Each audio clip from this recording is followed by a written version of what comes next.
When police entered the upscale home of Pamela Hargan in McLean, Virginia on the afternoon of July 14, 2017, they found a horrifying scene.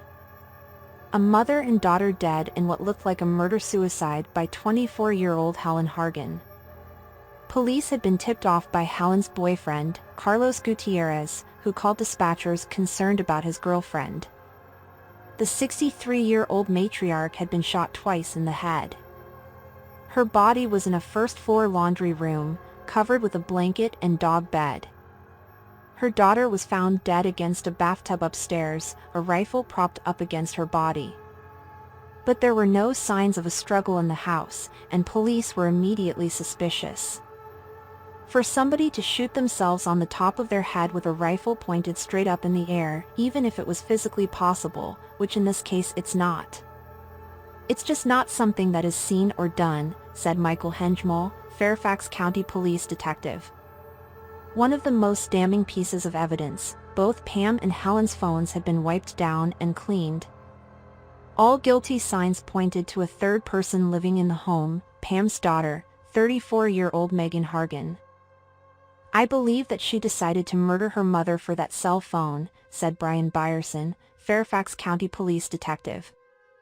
And then set her sister up and made that crime scene appear as if Helen Hargan was in fact the murderer and she took her own life. What did Megan Hargan tell police happened to her mother and sister? Megan Hargan was the oldest of 3 girls when she was born to Steve and Pam Hargan in 1983. She was followed by Ashley and Helen. Steve and Pam divorced in 1999, and Megan went on to marry Frank, a member of the U.S. military. The two had a daughter in 2009. While Frank was deployed, Megan and her daughter lived with Pam, who was a human relations executive with Lockheed Martin. Megan never quite found her way, said Tamara North, Pamela's sister, on Snapped. I think Megan was constantly striving to please her mother, and she never could. I don't think that she was able to overcome it. Pam, Megan, and Megan's daughter also were living with Helen in the summer of 2017, before Helen headed off to graduate school in the fall. When police questioned Megan on July 14, 2017 about the murders, she said she'd been home that morning, before leaving her mom and sister around 1:30 p.m. as they were having a fight. Megan alleged the fight was over a house Pam was purchasing for Helen.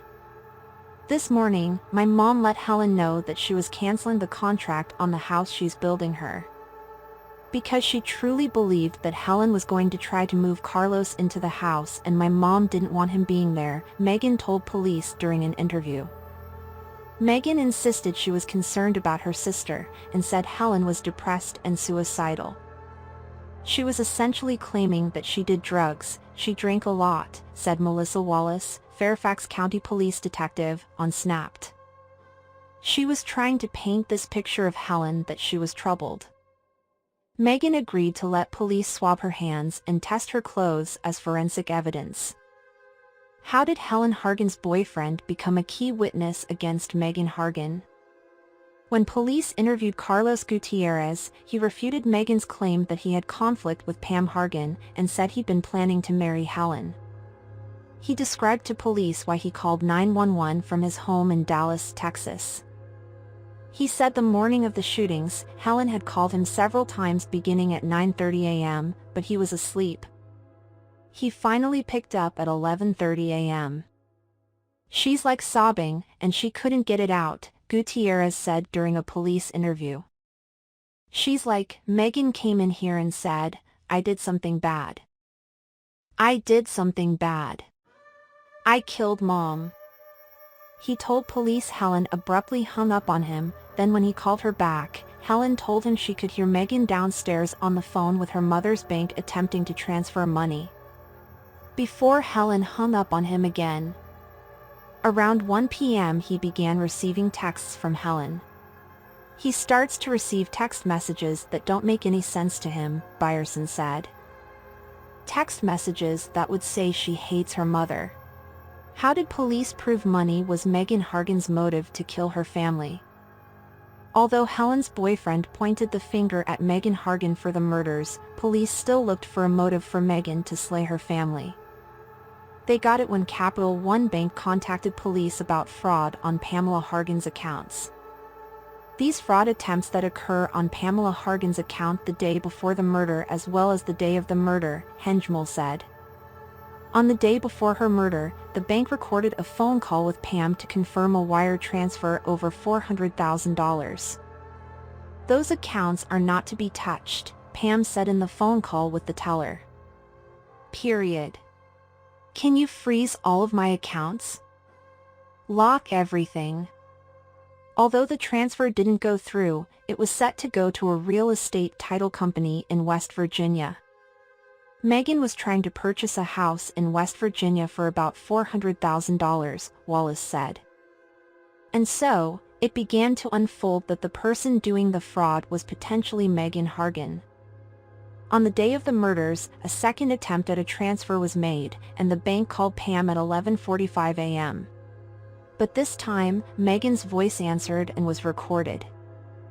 I believe that Megan realized that she needed to have her mom's cell phone to complete that transaction, Byerson said.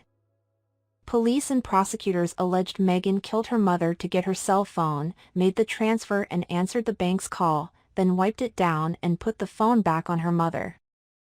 Once she kills her mom and begins to attempt a second transfer, she realizes she still has another problem because Helen is in the house. And that necessitates Helen's murder, Henjmal said. Police labs showed that Megan's hands were positive for gunshot residue. Megan's DNA, not Helen's, was also found on the handle of the rifle used in the shootings. In March 2022, Megan Hargan went on trial for the murders of Pamela and Helen Hargan. A jury found her guilty, but the judge ended up throwing out the verdict for jury misconduct after a juror was found to have done outside research. In September 2023, Megan was tried and convicted a second time for murdering her mother and sister, according to the Washington Post. She was sentenced to life in prison in January 2024.